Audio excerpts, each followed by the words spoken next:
So first of all, I'd like to welcome everybody to the second Women in Games conference. I think events like today are very important. We've had 26 women speakers, and for us it's all about celebrating the achievement of women and increasing the visibility of them. And having 26 women talking about what they do and the passions they have for the games industry is incredibly important. There are people in the industry, there's diversity, and today all the talks were just about interesting topics and really informing people. The fact that it was women doing it was almost beside the point, and that for me is how we should highlight and try and address the diversity issue through proactive and positive action. I mean, clearly from what we've learned today is that there is a real problem with the amount of women going into the industry, and also that one of the possible solutions for that is raising the profile of women already working in the industry.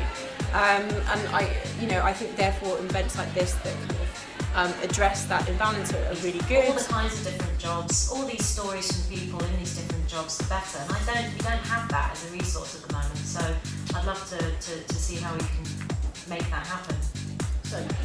Well, for me, I think it's been a really, really good event because it's really nice to do some networking and get to meet other people that are kind of in the same situation. Our particular team that we work with, we all work from home, and a big reason for that is that 3 of us are working mums, so we juggle looking after children with trying to make games, which if you work in a traditional studio is really, really difficult.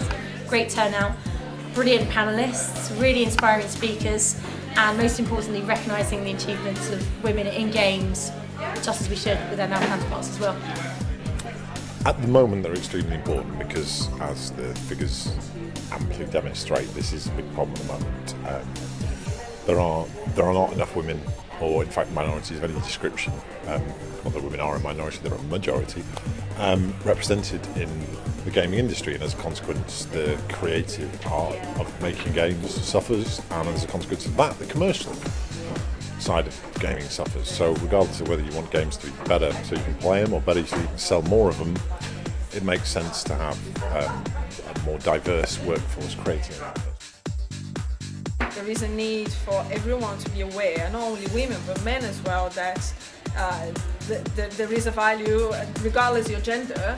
You should have equal opportunities and equal opportunities to speak, equal opportunities to learn something new, equal opportunities to engage with others, and to also create the future. I think that we need to be talking to the girls in schools at the age of 30 when they're taking their options and they're about to choose which route they're going to go down.